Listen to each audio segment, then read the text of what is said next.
I hate crime.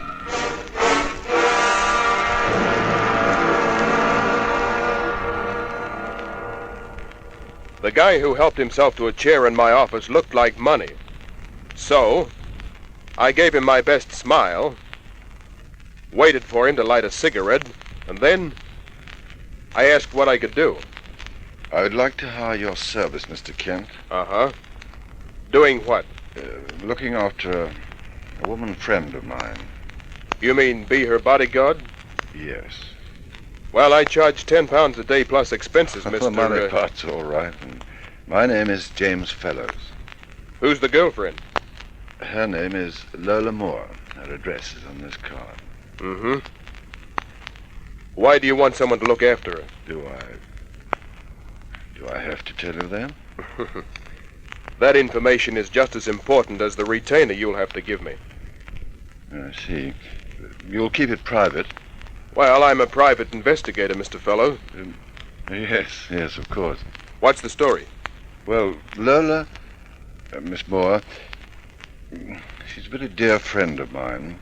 Yeah? And, she's in danger? Yes. From who? My wife. Who might do what?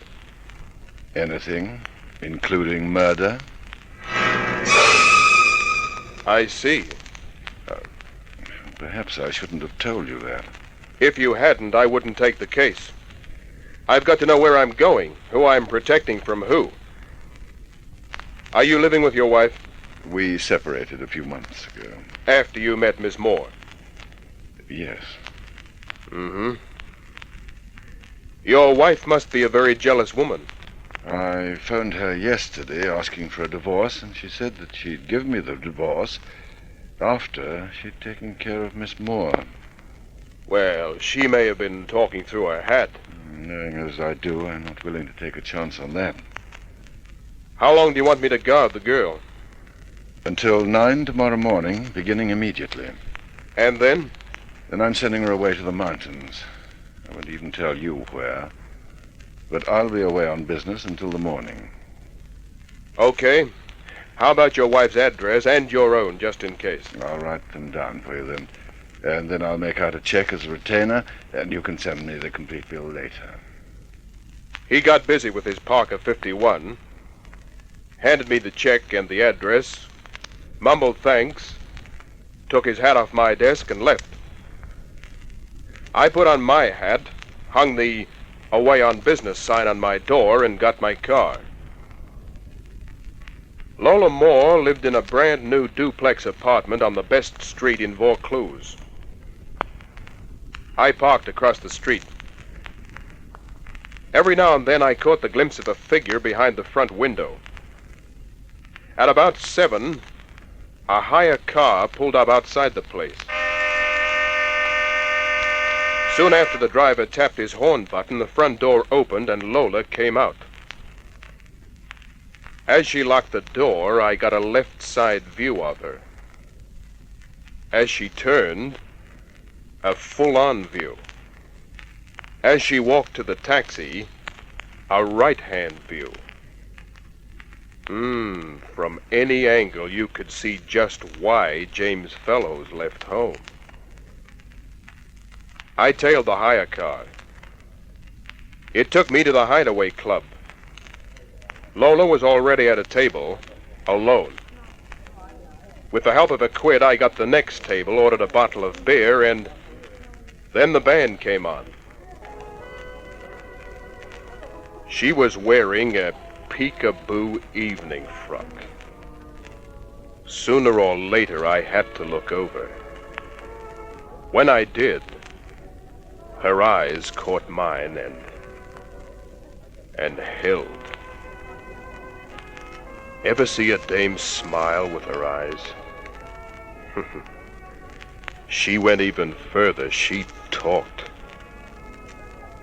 When I answered back and she continued the optic conversation, I picked up my beer and walked over. I don't think my client wanted me to get friendly with Lola Moore, but when you have to guard a body, the best thing to do is to get close to it. This is very naughty. But so very nice. Are you alone? Not anymore. Unless you're waiting for somebody. Well, I did have a date for dinner here, but my friend wasn't able to make it. Want me to order dinner for you? No, thanks. I'm not hungry anymore. My name is Lola. Mine is Bill. You're an American, aren't you? Yeah. You here during the war? Yeah. I'm a veteran of the Battle of Sydney. Dance? Lola? Love to. Bill.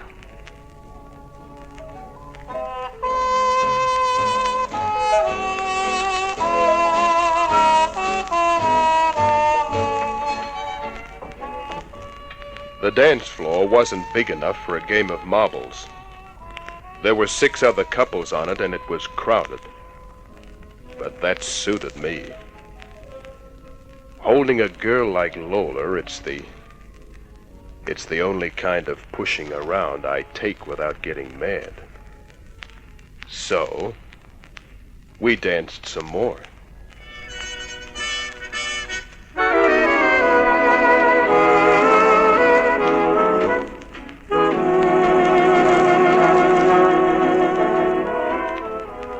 Tell me something. I'll write a book for you if you like. I was wondering why a man like you would come to a place like this, alone. I was just looking around. For a girl like me? A guy's always looking for a girl like you.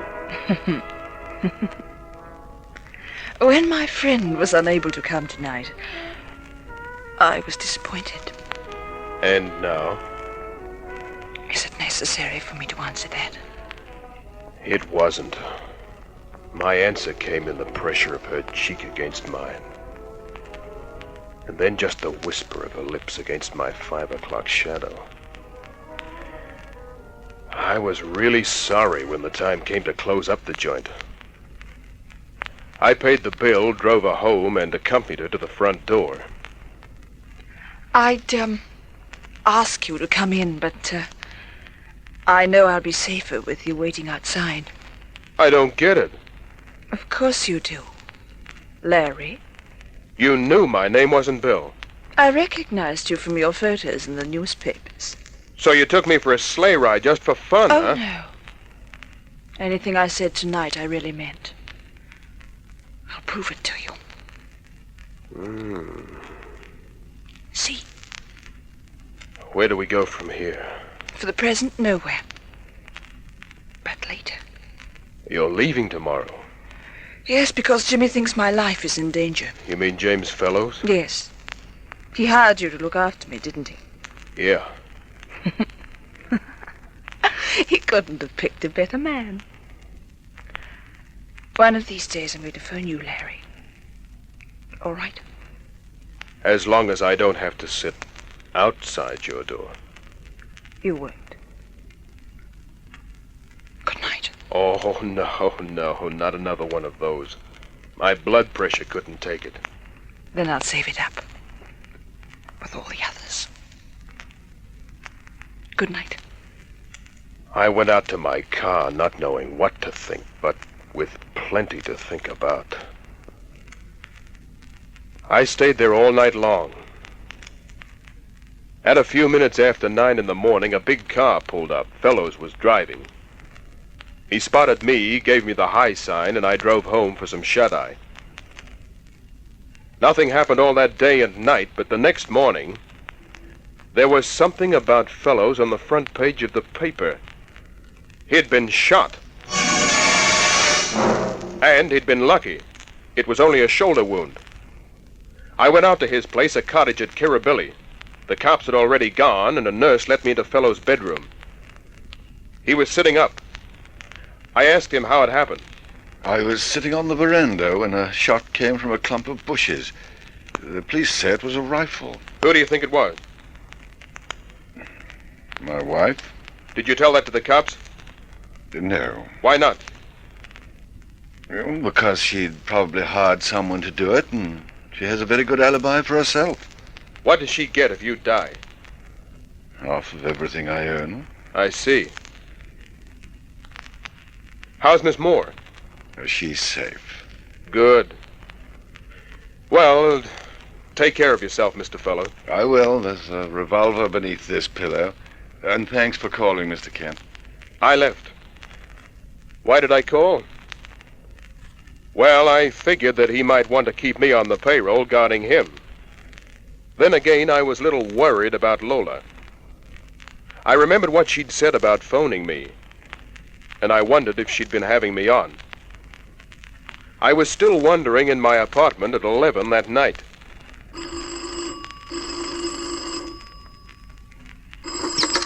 Larry Kent speaking. This is Lola. Lola? Where are you? At a public phone a few streets away. I wanted to make sure you were home. What gives? I'll be at your flat in 3 minutes. She beat her estimate by 15 seconds. There was a bag in her hand.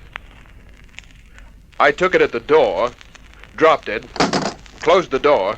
She didn't say anything, just stood there with an invitation in her eyes that would have been bad manners to ignore. Larry, I said I'd ring you. Why did you come back? Because of you. Couldn't have been because Fellows was wounded. Well, that's the excuse I'll give him. But you're the real reason I came back. No. Don't talk, Larry. Don't waste time talking. Talking was a waste of time. It was part of this world, and I was off in another one. I didn't want to come back. I was happy to stay there, no questions asked. Take the apple off the tree and thumb my nose at the snake.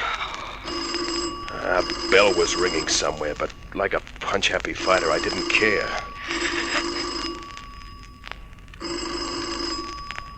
The phone. Yeah, forget it. Harry. Oh, I'll get rid of whoever it is. If it's a client, you're too busy. Yeah, much too busy. Larry Kent speaking. Inspector Daniels here. Oh, what do you want? I want to talk to you at headquarters. I'll be there in the morning. Now, Kent. Right now. What's it all about? Murder.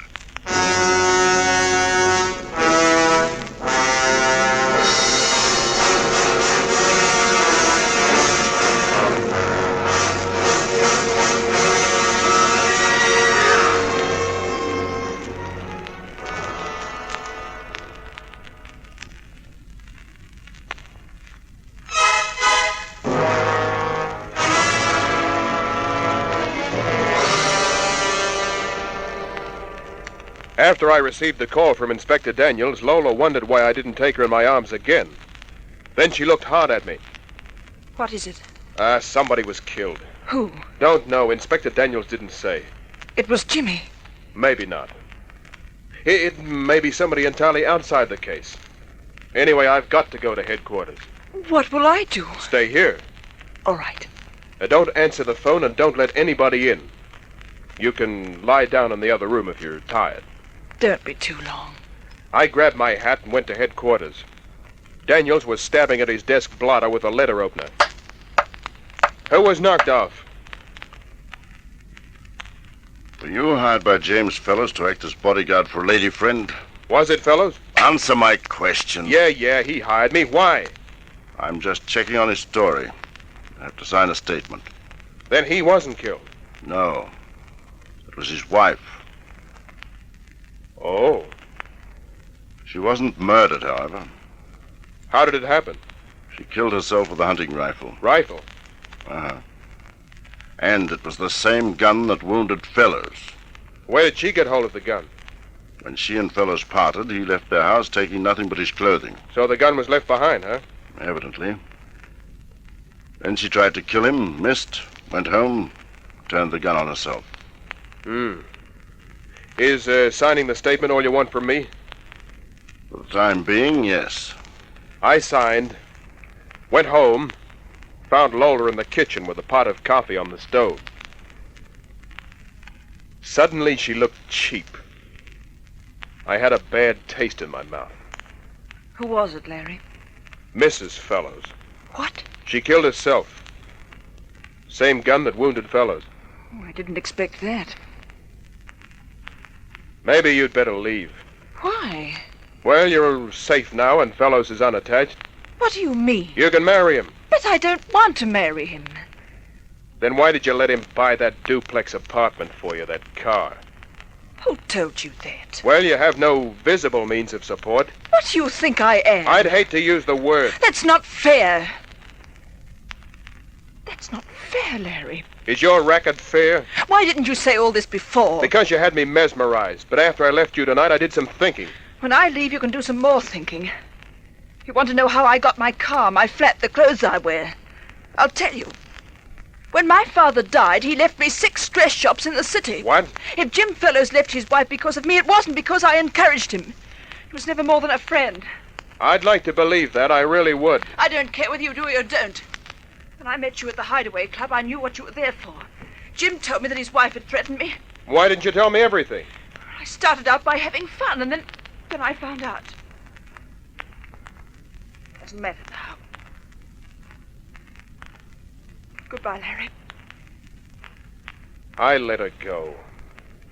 I didn't sleep that night. I lay there in bed smoking one cigarette after another. It was dawn when the idea began to take shape. It was 9:30 when I knocked at the door of a friend. Well? G'day, Kent. Hi, Bluey. I'm all right. Come in. Thanks. It's all right. What, good another job for me? Yeah, I want you to deliver a letter. Yeah. Come again? Deliver a letter. To the address on this envelope. What's it all about, eh? Look, Bluey, a postman never finds out what's on the inside of the letters he delivers. I know he doesn't. But I ain't a postman, see? In this case, that's all you have to be. Except that you deliver directly to the person on the envelope.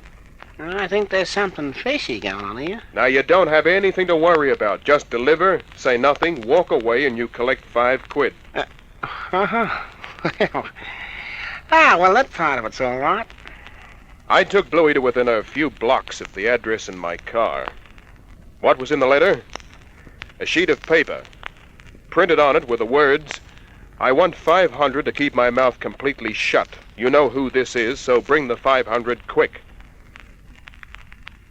10 minutes after Bluey delivered, the addressee got into a car. I tailed behind. The car stopped outside a Paddington block of flats, and my tail job went in. Knocked at a door and was admitted. A mailbox in the hall told me that a Leo Merkel lived behind that door.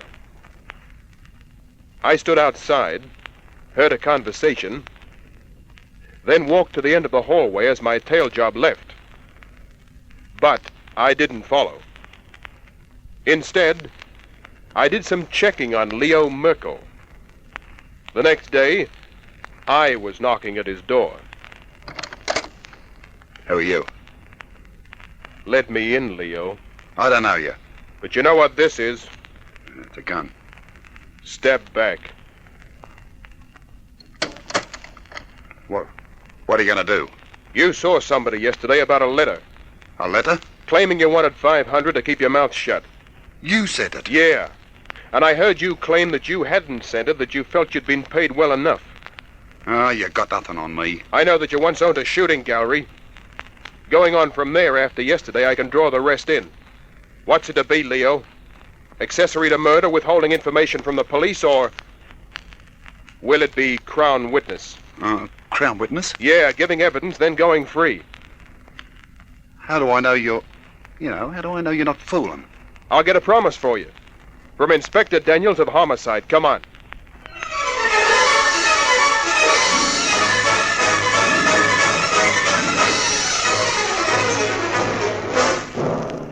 I got Leo Merkel his promise, which led to a phone call from headquarters. Part of the call, made in the presence of Daniels and myself, went like this. Listen, I did send that letter yesterday, and I do want that 500. But when you call at my place this time, I'll be holding a gun on you, see? Now listen, you be there in an hour or I go to the cops.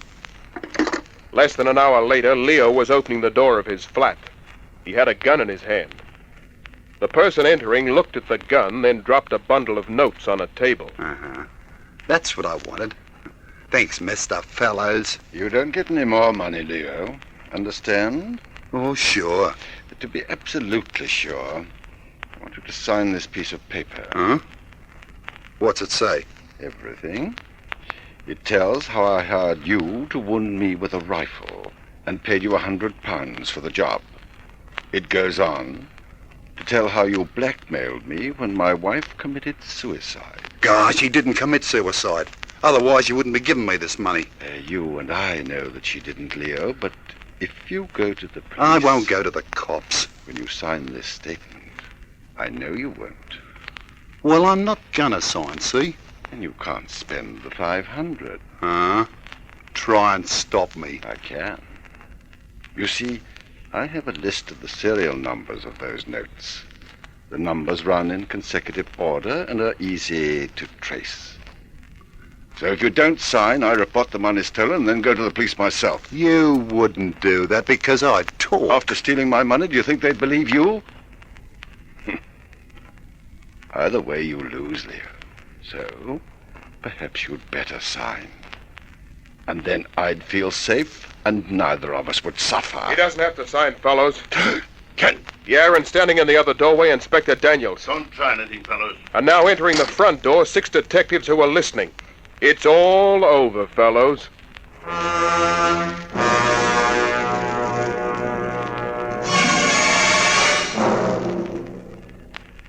Yep, it was all over for him.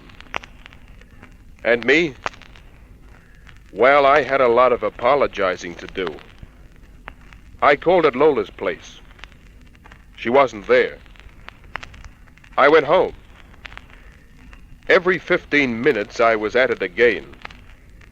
It was after midnight when I decided to make my last call.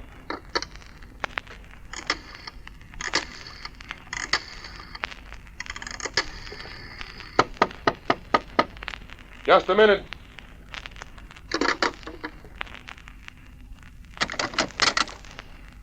Hello, Larry. Lola. I took a long look at her. Shoulder-length blonde hair. Blue eyes. Wide open face.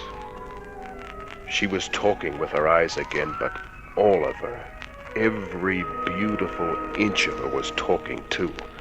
Larry. Why did you come back? Because I wanted to. Oh, because I had to. Because Never mind. Larry. Oh, get rid of that awful noise, Larry. Okay. Larry Kent speaking. Mr. Kent, I'm so glad you're home. I'd like to see you on an urgent matter. Sorry, some other time maybe. But this is important. Sorry, I'm very busy. How long will you be busy? Just a minute. Lola. He wants to know how long I'll be busy. For a long, long time. Tell him to go away. Yeah. Look, I'm very sorry, but I'll have to say good night.